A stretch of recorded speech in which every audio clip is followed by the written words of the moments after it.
Sa mga nagtatanong kung anong pinagkaiba ng Puff Dino Green Gas Standard Power number 12 and TBRM Ultra Gas, pareho silang number 12, equivalent sila sa isa't isa.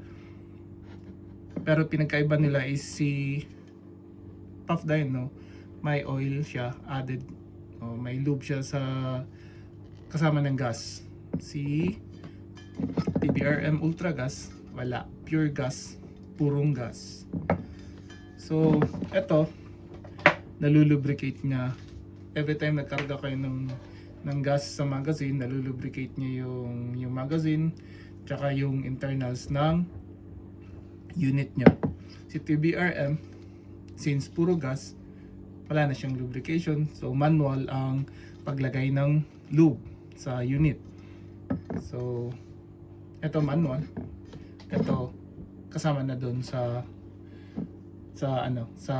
gas. Kada putok nandun yung sumasali na yung oil.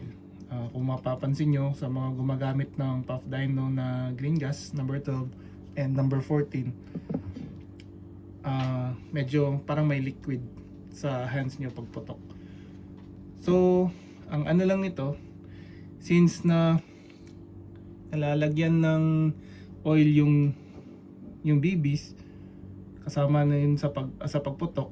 So yung timbang niya kunwari 0.23, hindi na precise na 0.23 kasi nadadagdagan ng oil, tapos di pa pantay yung pagka ng oil dun sa BB. So possible yung tapon ng bala hindi siya accurate, hindi siya precise. Tapos yung hop up nyo nalalagyan din ng oil. So ibig sabihin medyo may effect siya sa tapon ng BBs kada putok. Tapos magkakaroon ng elements ng oil or dust yung inner barrel nyo sa loob kasi yun nga may oil. So factor siya na hindi precise yung takbo ng BBs.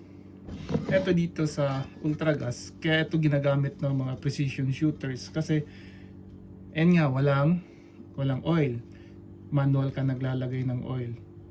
So ito tuloy-tuloy yung takbo ng bala, tuloy-tuloy yung kinetic energy dun sa tapon ng bala, kaya mas precise, mas accurate, tsaka mas powerful compared dito sa may oil. So yun lang naman po ang pinagkaiba ng dalawa, ng may oil at saka walang oil na gas. Pero yung cons lang ni TBRM, mas mahal siya compared kay Puff Dino. Okay, mas mura, mas mahal. Meron pang isang brand nito, yung kulay blue, yung Gardner, wala din yung oil. So pareho sila, mas mahal, si TBRM at saka si Gardner. So eto, gamit din naman to, pangit, gamit din to ng mga beginners at saka ng mga pro shooters kasi nga mura siya, tapos pwede mo naman i-calibrate yung yung unit.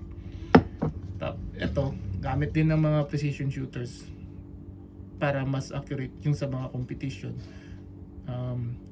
Nagre-rely yung mga shooters na mas reliable yung tapon ng bala ng unit nila. So which is which, depende po sa preference nyo. Budget friendly, eto. Gusto nyo ng mas accurate and precise, eto.